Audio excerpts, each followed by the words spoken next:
Hello everyone, the Snowman here, and it is April now, which in the tennis world means that it is officially clay court season, and for the next couple of months we've got a lot of important tournaments on both the men's ATP side and the women's WTA Tour, so I just wanted to go over that today. It pretty much stays the same from year to year, the clay court schedule. It's packed into a very short amount of time, so let's go over the schedules today. We'll start with the men's side.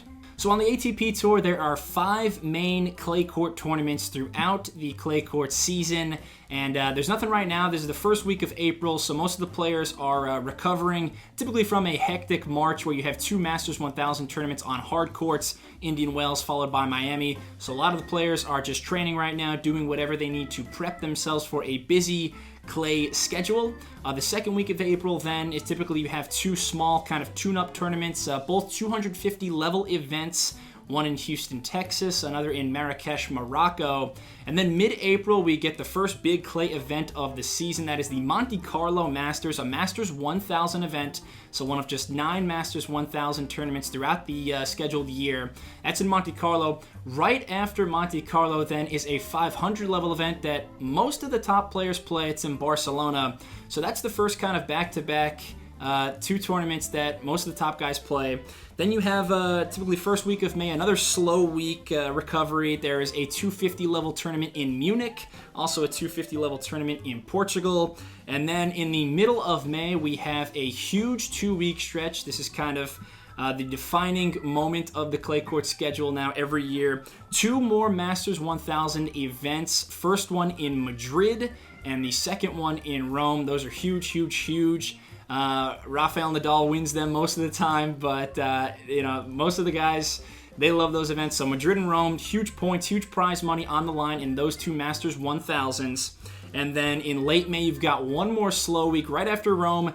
It's one more week. There's a couple 250 level tournaments then in Geneva and Lyon, but it's only from the end of Rome to the start of Roland Garros or the French Open, just 1 week of rest. So one more week to prepare, and towards the end of May, heading into June, we have the French Open, obviously the second Grand Slam event of the year, and that is a 2-week tournament. So for the men, 2 months, and they have a Grand Slam, 3 Masters 1000 events, and then Barcelona, a 500 level event that most guys play. So that's a lot packed into this 2-month period. It's a busy time on clay. Now on the WTA women's side, they do not have any off time at the start of April. Following the busy March with Indian Wells and Miami, they go straight into a couple tournaments that some big names typically show up to. So you have a premier level tournament in Charleston, and then an international tournament in Monterrey, Mexico. Now, if you don't remember the how women's tournaments are ranked, it's not as simple as on the men's side, where they just have Grand Slams and then 1,000, 500, 250. For the women, remember, it's Grand Slams and then premier mandatories, premier fives, premier, and then international events. So that's the ranking system on the women's side. So that's the first week of April. Second week of April, we've got 2 more international tournaments. So pretty small events. You've got one in Bogota and another in Lugano, Switzerland. Then the third week of April, they have nothing. Finally, some time to rest for the women players on the tour. Last week of April, it gets busy again. 3 more tournaments, a premier event in Stuttgart, international in Istanbul, and then a really small event in China. Okay, early May, we have one more smaller event that's international in Rabat, Morocco. And then finally in mid-May, the men and women get back together. So throughout April, there are no tournaments that both the men and the women are playing at the same time.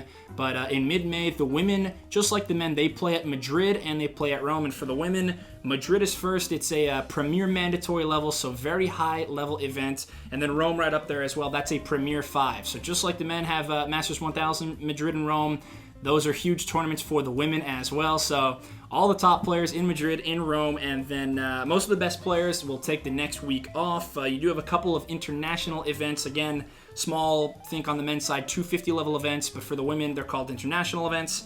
Nuremberg and Strasbourg, France. And then again, just like the men, everybody is in Paris towards the end of May for the French Open, 2-week clay event, and that's the big prize.